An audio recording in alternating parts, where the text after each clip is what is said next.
O tema da aula de hoje será Teoria de Conjuntos. É uma matéria que a gente geralmente vê no primeiro ano, depois a gente revê no terceiro ano, e quem está estudando para concurso também é um item muito cobrado porque está associado à lógica. Então, começando. O primeiro item que a gente trabalha é o conceito de conjunto. O que é um conjunto? Um conjunto é quando você agrupa elementos e esse elemento tem pelo menos uma característica em comum. Por exemplo, o conjunto dos números pares. O que ele tem como característica em comum? Ser um número par. Então, conjunto é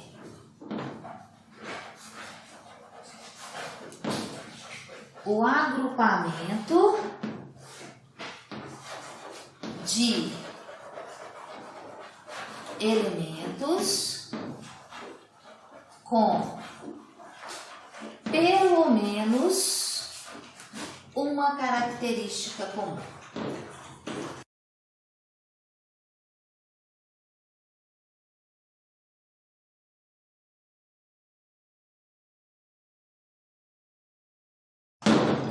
Então, definimos o que é conjunto.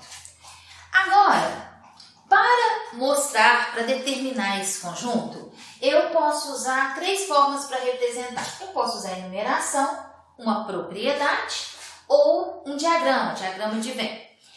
Quando eu for mostrar as três maneiras, aí a gente vai relembrar que o conjunto a gente representa sempre por uma letra maiúscula. Se você for determinar elementos que sejam letras, a gente dá prioridade para letras minúsculas. Óbvio que se eu estiver fazendo o conjunto das letras maiúsculas, se eu for enumerar, eu vou colocar letras maiúsculas. Mas no geral a gente vai ver essa diferença. Então imagina que eu coloco por enumeração. Eu quero o conjunto dos números naturais de 0 até 5. Então, por enumeração, eu quero o 0. Eu quero o 1, o 2, o 3, o 4 e o 5. Se eu considerei o 0 e o 5, é porque, na verdade, eu estou falando que eu quero todos, incluindo o 0 e incluindo o 5. Por propriedade, eu vou apresentar essa mesma propriedade. Esse meu conjunto A vai ficar. O número que eu quero pertence a N, tal que ele está no intervalo de 0 e 5.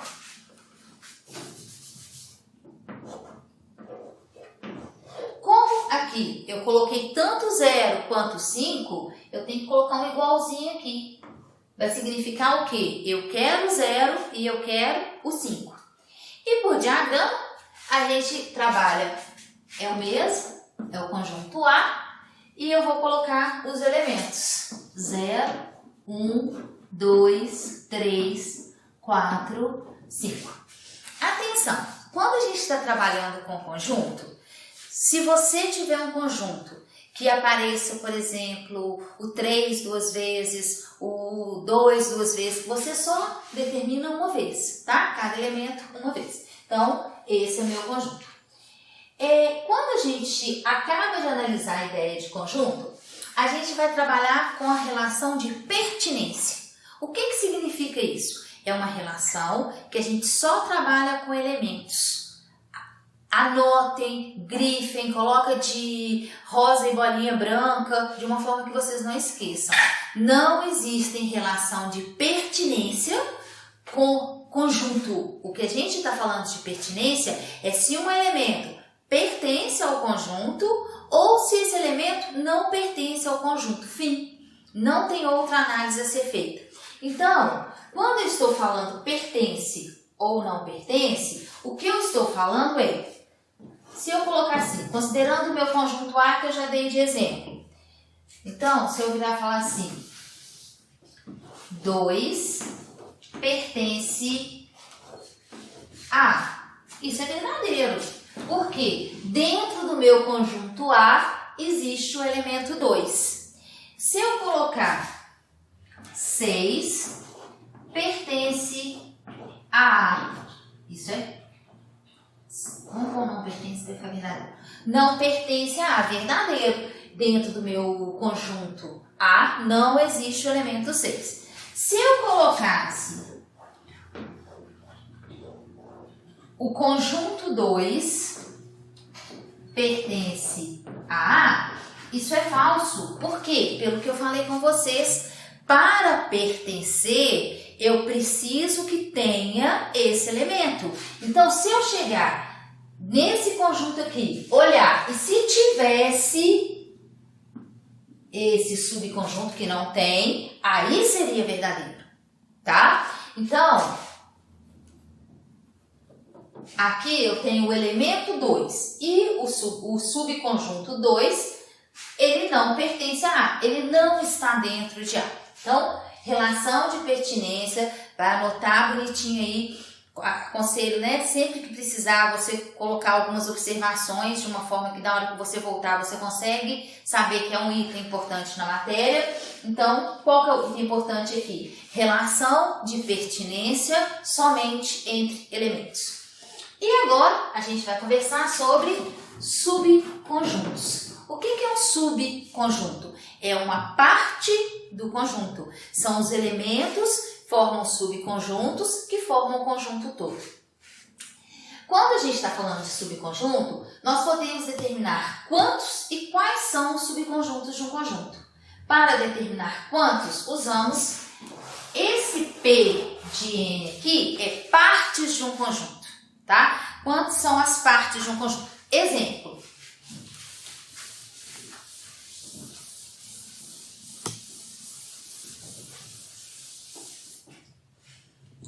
Quantos e quais são os subconjuntos? Quantos e quais são os subconjuntos de A2, subconjunto 3 e 4. Daqui a pouco eu faço um exemplo com subconjunto. Vamos deixar assim. 2, 3 e 4. Fica mais fácil para poder explicar. Se eu quero saber quais são, eu tenho os subconjuntos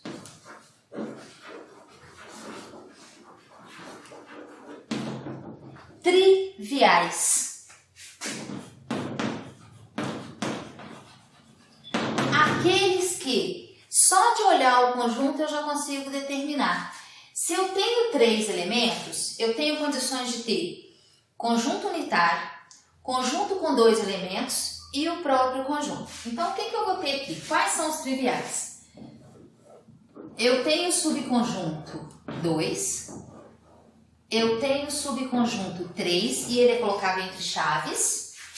Eu tenho o subconjunto 4, coloquei os unitários. Eu tenho o subconjunto 2, 3. Atenção que 2, 3 é a mesma coisa que o subconjunto 3, 2. Não pode colocar os dois não, ou um ou outro. Não existe essa ordem em conjuntos. Eu tenho o subconjunto 2, 4. Eu tenho o subconjunto 3, 4.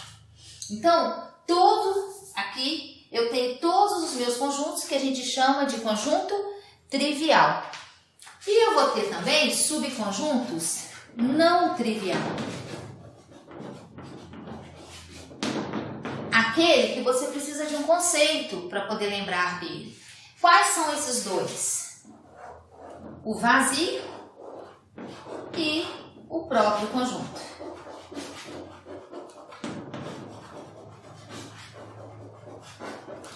Então, nesse caso aí, qual seria a nossa resposta? Eu ainda tenho que considerar o vazio, que pode ser expresso dessa ou dessa forma, e o 2, 3 e 4.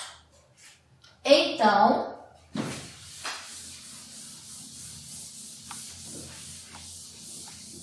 já determinei quantos são.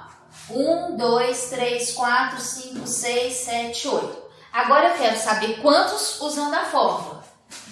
Partes do meu conjunto N, 2 elevado a N. N é a quantidade de elementos e eu tenho 3 elementos. Então, 2 ao cubo, partes de um conjunto com 3 elementos são igual. Eu tenho, então, 8 elementos. Então, a primeira parte da matéria de subconjunto está aqui. Daqui a pouquinho a gente vai voltar com outro vídeo mostrando o restante da matéria. Se gostou, dá um curtiu aí pra gente, que isso é importante. Inscreva no canal e indique.